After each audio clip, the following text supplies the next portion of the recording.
Ang kailangan mong tanungin, si Sara, kung handa na ba siya at nasaan siya ngayon. Nasaan ba siya ngayon, mga kababayan? O, ito yung ating pangalawang komento. Mga kababayan, speaking, mga kababayan, ito po yung pangalawa kong katanungan ngayon.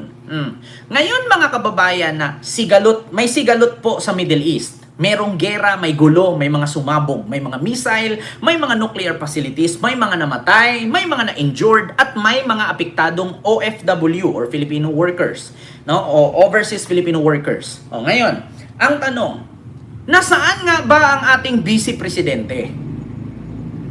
Yeah? Nasaan nga ba ang ating vice presidente na ngayon na may sigalot na naman? Siyempre, hindi naman porket OFW yan, malayo sa Pilipinas, ay hindi tayo mag-worry. Hindi tayo gagawa ng aksyon or hakbang. Ngayon, tanong ko lang, si PBBM, ura-urada, may inutos, may binigay na utos at saka merong mga alituntunin na pinapatupad patungkol sa pagpalikas dito sa mga OFW. So ngayon mga kababayan, nasaan si Sara? So ngayon mga kababayan, may mga kumakalat po ng mga larawan or picture na si Sara Duterte po ay nasa Thailand. Eto na naman tayo, Sara. Kaya ka napupuna eh. Kaya? Kaya ka napupuna. Kasi kapag may bagyo, nag-a-outing, nasa resort. Kapag may baha, nanonood ng concert. Kapag may trahedya, ang pupuntahan ang patay. Hindi niya pinupuntahan ang buhay. Mas binigyang priority yung mga nasa kabaong na nakahilatay kaysa sa mga patay na kailangan ng tubig, pagkain at temporaring masisilungan.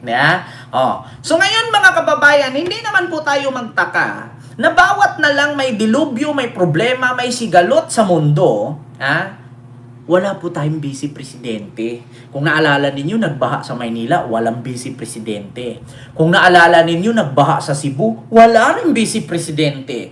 Kung naalala ninyo, naglindol sa Cebu, instead na ang kanyang harapin ay ang buhay na kailangan ng masisinglungan, mainom at makain, mas inuna niyang puntahan ang mga nakaburol. Diba? Ngayon, mga kababayan, eto na naman, panibagong sigalot.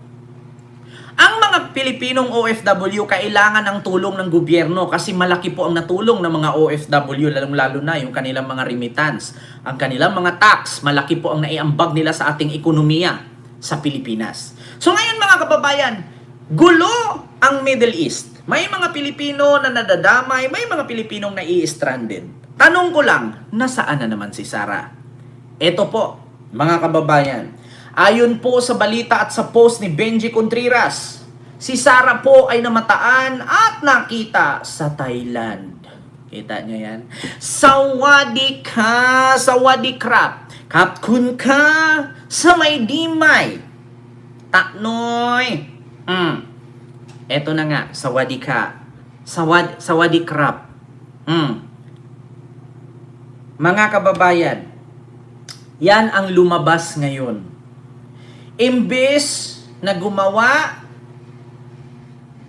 ng hakbang para sakali na matulungan ang mga OFW na apektado sa gera, apektado sa Middle East war between US and Israel, si Sara mas masayang namasyal sa Thailand. Diba?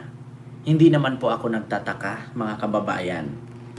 Hindi po ako nagtataka na kada na lang may dilubyo o problema ang mga Pilipino. Si Sara, wala. Hindi naman po isang beses lang yan. Bakit? Noong nilindol ang Cebu, imbis na magbigay siya ng tulong sa mga buhay. Sino ang nandun? Si PBBM. Sinabi mismo ng gobernador ng Cebu, malaki po ang natulong ng Administrasyong Marcos noong nilindol tayo ng 6 magnitude, 6 plus 6.9 magnitude. Nasaan ang vice presidente natin? Instead na puntahan niya yung mga humihinga pa, kailangan ng tubig, pagkain, at temporary shelter na kung saan ay tent. Pero alam nyo, ang inuna ni Sarah, mas inuna niyang hinarap yung mga nasa loob ng kabaong. Anong mapapala mo dun sa mga namatay? Ipatay na yun. Dapat ang puntahan mo, yung mga natambakan na humihinga pa na kailangan ng tulong. Hindi yung patay na namatay na. Kahit pa anong tingin mo dyan, kahit bantayan mo yung mga kabaong nakahilera dyan, hindi na babangon yan. Instead na bantayan mo yan, ang puntahan mo yung mga humihinga pa doon na nadaganan ng puno, di ba? Natambakan ng yero, yun ang puntahan mo. Hindi yung nakahilata na dyan, namatay na yan eh. Kahit naman makatayo ka dyan buong taon, hindi na babangon, patay na yan eh. Nasaan siya? Noong nilindol ang Cebu, ayun, pumunta doon. Yung patay ang inatupag, yung buhay, hindi man lang inabutan ng tubig. Ma'am Remy Kudo, maraming salamat po sa yung super sticker. Thank you so much. At ito pa ang masaklap. Yung ayuda ng DSWD nilagay sa bag ng OBP. At sinabing galing sa kanila. Di ba? Potang inang yan. Huwag kayo magalit ha. Totoo yan. Yung ayuda ng DSWD nilagay sa bag ng OBP. Ang sabi galing kay Sarah. Di ba? Yun ang tulong nila. Pangalawa. Ito tayo. Pangalawa, mga kababayan, binaha ang Maynila hanggang dibdib ang tubig. Nasaan si Sarah? Nanood ng concert sa Germany. Nasa Germany, nanood ng concert. Galit na galit pa kung bakit daw napicturan siya sa airport. Kasalanan ba ng mga taga-airport na OFW na habang naglalakad ka pababa, pasakay ng eroplano, nakita ka doon, napicturan ka? Ang sinisi pa nila, yung airport. Aba, sa airport, hindi po pinagbabawal ang cellphone, maliban lang sa immigration. Pero kung nakapasok ka na sa immigration, marami po mga Pilipinong nanood sa'yo doon, imposibleng hindi ka makilala. Maliban na lang kung magpa-plastic surgery ka. Diyos ko, kahit nga mag-face mask ka, makikilala ka pa rin. Binaha ang Maynila, wala si Sarah, nanood ng concert sa Germany. Nilindol ang Cebu, asan si Sarah, mas pinahalagahan at tinutukan ang nasa kabaong na binurol kaysa dun sa mga humihinga pang nadaganan ng puno, natakluban ng yero, na kailangan ng tubig, pagkain at masisilungan habang nasa sitwasyon pa ng aftershock ng lindol. Pangatlo, binaha ang Cebu dahil sa kinutkot na bundok na idinala sa Maynila, ang tinatawag na Dolomite Beach.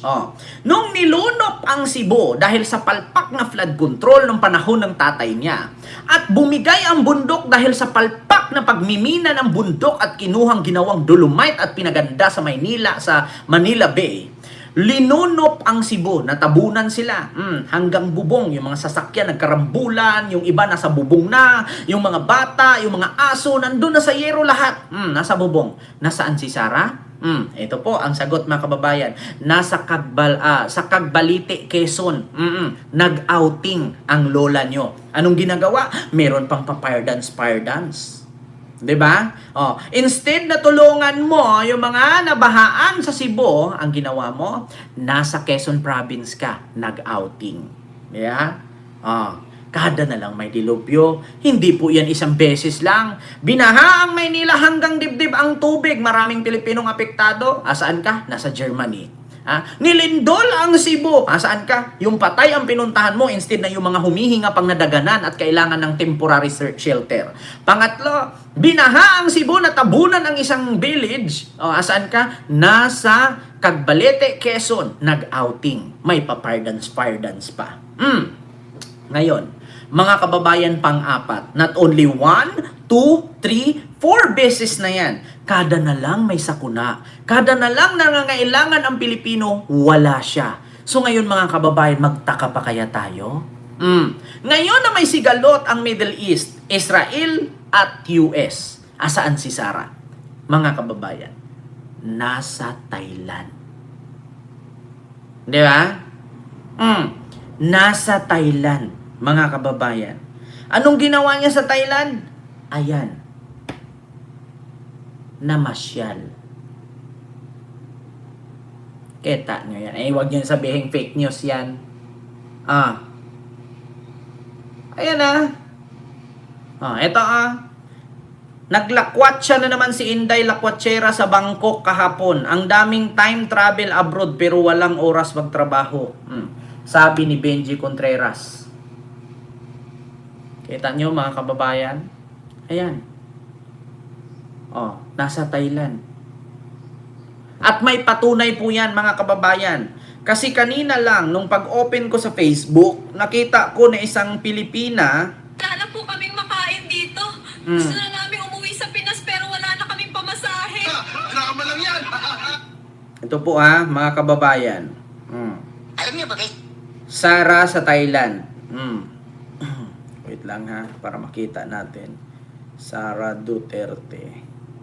Thailand. Kita nyo? Kada na lang may problema. Kada na lang may problema. Mga kababayan. Tapos, ngayon, nung nasa Thailand siya, anong ginawa niya? Para sa mga Pilipinong OFW. Dapat ito yung tinanong ni Robin na handa na ba ang Vice President natin? Pakinggan ninyo. Mga kababayan, Assalamualaikum warahmatullahi wabarakatuh. Dahil sa kamakailang paglala ng tensyon at labanan sa ilang bahagi ng gitnang silangan, hinihikayat ang lahat ng Filipino na kasalukuyang naninirahan o naglalakbay sa rehiyong ito na manigurado sa pag-iingat at pagsagawa ng mga kinakailangang hakbang upang mapangalagaan ang inyong kaligtasan. Iwasan ang mga lugar na may nagaganap na operasyong militar o malaking pagtitipon ng publiko. Ayan narinig nyo. Iwasan ang matataong lugar na may pagtitipon or matataong publiko o matataong lugar na mapubliko. Mga kababayan, mabilis lang sabihin na iwasan ang mga lugar na pinangyarihan or may mga natatamaan ng missile. Mabilis sabihin. Alam nyo ba na kung ikaw ay isang OFW, kung saan ka ngayon sa lugar na yan, hindi ka basta-bastang makalabas, Sarah. Hindi ka basta-bastang makalabas. Bakit? Makalabas ka man ng building na yan. Maglalakad ka, wala kang masakyan. Pangalawa, paano ka makatakas diretso dyan kung ang passport mo ay hawak ng employer mo or minsan hawak pa ng agency? Ito ang pinakamahirap dyan, mga kababayan. Kung ikaw ay isang OFW ngayon sa Middle East, kadalasan kasi ng mga passport ng OFW hawak ng employer. Kapag ka nagkagulo-gulo, alam nyo ba, ang mga employer nila, nawawala bigla. Minsan yung mga OFW naiiwan lang sa bawat bahay ng mga employer. At ang masaklap dyan, yung mga passport nila nasa mga employer. Kaya, hindi po basta-basta. Yung mga sinabing iwasan, lumayo sa magulo, iwasan yung may mga natatamaan, kailangan lumikas, mabilis lang sabihin. Pero kahit lumikas ka, wala kang masakyan, kailangan pa rin doon ng mga buses or mga bus na magsusundo. Kasi kung walang sundo doon, ang gobyerno ng bansa mo, mananatili ka sa isang building. Mag-antay ka na lang kung bibigay ba yung building o hindi. Ipagdasal mo na lang kung matatamaan ba o hindi. Kasi kahit makalayas ka dyan sa building na yan, hindi ka rin makatawid ng border kasi wala kang passport. Kasi ang passport mo ay nasa employer. Totoo po yan. Naranasan ng nanay ko yan Ang passport kadalasan ng OFW ay nasa employer. Wala sa kanila. Diba? Diba? Ngayon, sasabihin ni Sarah, umiwas, lumikas, iwasan ang mga magugulong lugar. Akala mo, pagbaba mo ay diretso kang parang Pilipinas lang na pagbaba mo ng Davao, pwede ka nang tumakbo sa Bukana Bridge. Paglabas mo ng Matina, pwede ka nang tumawid sa tawag dito, Davao City Airport. Walang ganon. Hindi ganon, Sarah. Wala kang masakyan. Sino pa bang magbabiyahe nun? Ano bang sakyan mo papunta ng kabilang lugar parang walang gulo na hindi ka masayang, hindi ka hindi ka matatamaan? Kahit nga sa Pilipinas, kung girahin tayo, do you think saan ka pupunta? Okay lang sana kung OFW ka, marunong ka mag-drive. Kung may mga sasakyan dyan sa amo mo, pwede mong manihuin, lilipad ka, alis ka. Ang problema, kadalasan man sa OFW dyan, hindi masyadong marunong mag-drive. Kasi nga, ang trabaho, magbabantay ng bata, maglilinis, maghahanda ng pagkain. At kung meron ka mang sasakyan ng amo mo na pwede mong i-drive para makalikas ka sa lugar na yan, wala ka naman passport kasi nasa amo mo yung passport. Kaya yung mga advice ni Sarah, walang maitulong yan. Saan ang gagawin natin? Magtago po habang may gulo. Umiwas sa mga lugar na magulo. Paano kung doon sa building mismo tumama yung missile, Sarah? Sige nga, tanungin kita, paano kung doon mismo sa building na tinirhan mo doon tumama ang missile? Bababa ka pa ng building, tatakbo ka sa kabilang building? Paano ka makaiwas? Anong sasakyan mo para makalipat ka sa ibang bayan? Sige nga. So do you think pag tinira ng missile yung building na tinirhan ng OFW, bababa siya, ilang floor yun? Tapos ano sasakyan niya? Sino pang magbabiyahe nun para makasakay siya? Kaya sasabihin mo, umiwas? Paano ka iiwas kung doon mismo sa lugar ang nangyari na doon ka naglagi? Sige nga. Hindi ka nga makapagsalita ng tuwid, nagbabasa ka pa ng script. Mahigpit na subaybayan ang mga opisyal na abiso at paalala mula sa mga lokal na otoridad ng bansang inyong kinaroroonan at ng kanilang Ministry of Foreign Affairs. Maging mapagmatyag sa mga balita mula sa mapagkakatiwalaang organisasyon ng media.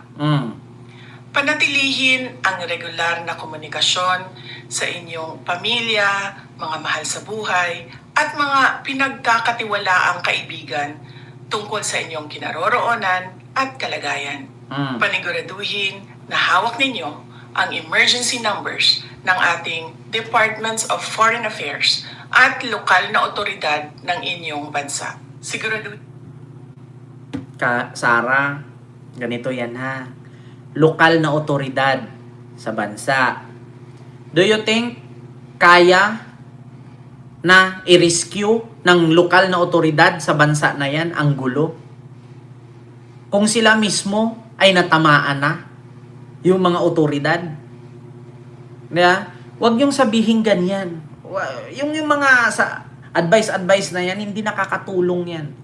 Mas nakakatulong dyan kung umaksyon ka, pumunta ka sa Department of Foreign Affairs, tapos makipag-coordinate ka doon. Ito ba, may mga bases na ba tayo nakahanda? Ito ba, yung embahada ng ganito, embahadang ganyan. Yung mga nasa embahada na yan, may mga bus ba yan na pwede silang i-rescue? May mga bus ba yan na pwede silang sunduin? Dapat ganun, Sarah. Hindi statement, hindi press release. Diba? Ang gawin agad, makipag-cooperate ka agad, punta ka sa Department of Foreign Affairs, punta ka nga ng Thailand, punta ka ng dahig pabalik-balik, yung DFA, hindi mo mapuntahan, kalapit-lapit lang yan sa bahay mo sa Makati, sa Pasig. Iikot ka lang yan punta ka ng DFA agad, makiusap ka doon, anong lugar ito? Anong bansa itong apektado?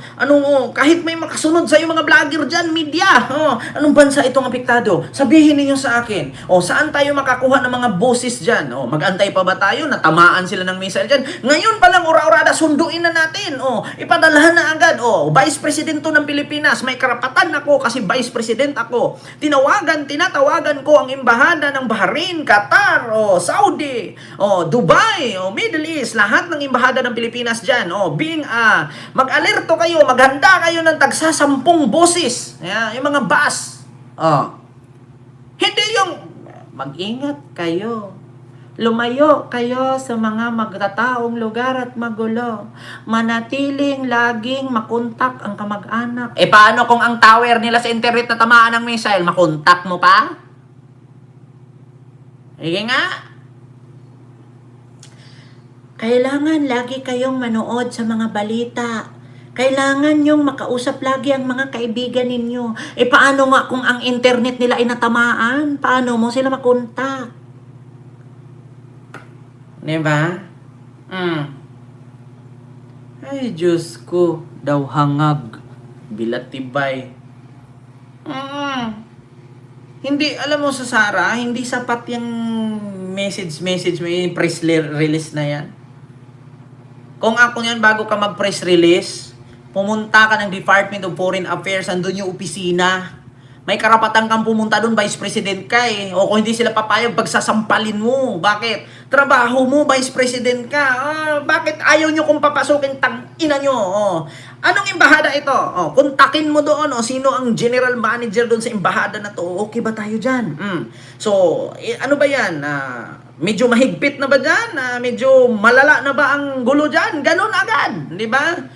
Diyos ko, yung dahig nga, napuntahan mo pabalik-balik ka doon. Yung pang DFA, hindi mo mapuntahan. Yung lugar dyan sa may Oceania.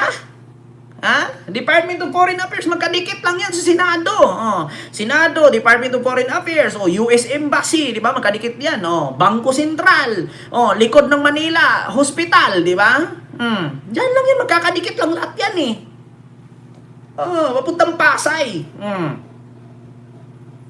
Ba, hindi ba po pwedeng puntahan mo doon, kausapin mo? Di bali nang sundan ka ng media, at least. Habang nag-press con ka, ako po ngayon ay nandito sa Department of Foreign Affairs. Ako po ay kinausap ko po ang bawat embahada ng ating bansang Pilipinas sa bawat lugar na apektado dyan sa gera sa Middle East.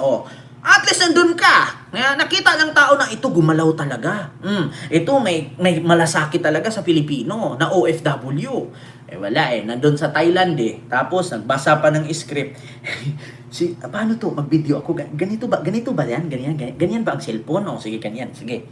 Ay, gwapa na ba ko? Gwapa na ba ni? Okay na ba niya akong gisuot? Ay, di ba magaganyan pa yan Okay na ba to? Ang damit ko, ganito ba? Yung makeup ko, okay na ba yung makeup ko? Paano ba yung cellphone? Nakaganyan ba? Sige. Asa man ako ibutang ang script kay di man ko kabalo mag-istorya ko dire-diretso gud ana. Asa man ang script na ko ibutang nga ron? Kaya nga dito sa video nakatabingi Kaya nga sa video nakatabingi. Bakit? Sige, bago ako maglabas ng press release, saglit lang mag-ano muna ako. Paganda, pagwapa muna ako, ganyan. Ay, akong damit ba? Akong sinina. Akong nose line, di ba? Kani ako ang botox dire. Unsaon man ni, akong kilay. Baka pag nakita nila akong kilay ba nga tabingi ni. Imbis na makinig sila sa sinasabi ko, baka sa kilay ko sila naka-focus. Di ba? Yan ang mga gawain ni Sara. Maniwala kayo sa akin. Yung Bilyonaryo News Channel nga, naglabas ng picture na pangit. Ang sabi niya, "Hoy, bilyonaryo." Sa dami-dami kong picture dyan, bakit ang pangit ko naman doon sa thumbnail ninyo? Kung tutuusin, mas maganda man ako sa mga kalaban ko. Mga kalaban ko ang papangit, bakit ako pangit rin? Di ba? Natural. Sige, magpa-press con muna ako. Siyempre, papagandahin ko muna yung buhok ko. Yung make-up kong ganyan, kailangan yung nose line ko maayos. Yung ano ko nagbablush. Kailangan pinkish ba? Kasi, siyempre, haharap ka, buong Pilipinas manood sa'yo Di ba? Kaya, nung dumating, tignan nyo, ng inyong bansa. Siguraduhin valid at hawak ang inyong mga dokumento at pasaporte. Kung lalo pang lumala ang sitwasyon sa seguridad, maging handa na baguhin ang inyong mga plano anumang oras. Ano daw? Kung mas lalo pang lumala ang sitwasyon sa seguridad. Seguridad at kalagayan. Paniguraduhin na hawak ninyo ang emergency numbers ng ating Departments of Foreign Affairs at lokal na otoridad ng inyong bansa. Siguraduhin valid at hawak ang inyong mga dokumento at pasaporte. Kung lalo pang lumala ang sitwasyon sa seguridad, maging handa na baguhin ang inyong mga plano anumang oras kung kinakailangan. Gayon din, kung kinakailangan, ay lumapit sa ating mga embassy upang mabigyan ng tamang payo sa pinakaligtas na paraan sa pag-uwi ng Pilipinas. Sa panahong ito, nang walang katiyakan, ang inyong kaligtasan ang pinakamahalaga. Naway patnubayan at ingatan kayong lahat ng may kapal. At ipagdasal natin ang kapayapaan, pagkakaisa at kaligtasan ng lahat ng tao sa Middle East. Syukran. Kita mo yan? Paano kung ginira na nga doon? Yung mga building nagbagsakan na, yung mga missile ang lakas na. Sabi kasi ni Sara, umiwas sa may missile. Bababa muna akong building. Umiwas sa magulo. Tatakbo muna ako. Huwag masyadong pumunta sa mataong lugar. Tatakbo ako sa disyerto, walang tao. Diba? huwag masyadong pumunta sa mataong lugar at pagtitipon. Tatakbo ako sa disyerto, yung walang tao. Bakit? Kapag manghingi ako ng tulong, walang tao. Kasi huwag pumunta sa mataong lugar. Huwag pumunta sa may pagtitipon. Putang ina, oh. Paano ka hingi ng tulong kung huwag pumunta sa mataong lugar? Dapat nga, pumunta ka dun sa mataong lugar para pag may tulong, dire-diretso, mabilis ka makahingi eh. Di ba? Huwag pumunta sa mataong lugar, may pagtitipon, or pagsasama-sama. So, ang gagawin ng mga OFW, tatakbo sa disyerto? Huwag pumunta sa mataong lugar, di pupunta sila sa disyerto. Sige nga. Alam niyo, sa totoo lang mga kababayan, no? Kapag yan ang naging presidente natin, good luck. Hindi naman ako kontra dun sa sinasabi niya, sa kanya yun eh. Pero sa totoo lang, kung lubos mo isipin, no? Ito nga, try nyo kung masunugan kayo, kahit gaano kabigat yung refrigerator, mabitbit mo. Ganon yun mga kababayan. Kapag nasunugan kayo, kahit gaano kabigat yung refrigerator, mabibitbit mo yan. Kapag nasa punto na rattle ka na, yung rattle ka na, mabibitbit mo yan eh. Kahit nga yung TV mo napakabigat, mabibitbit mo yan eh. Kahit nga yung balding tubig kalaki-laki, kaya mong bitbitin dalawa pag nasunog na eh. Pag may ganun ng gulo. So do you think, Sarah, yung mga advice mo kapag ka ganung gera, masusunod pa ng mga OFW yan? Ginira na po kami mga kababayan, manood muna ako ng ABS-CBN. I-chat ko muna yung pamilya ko, guys. Pumutok na ang missile sa taas ng bubong namin.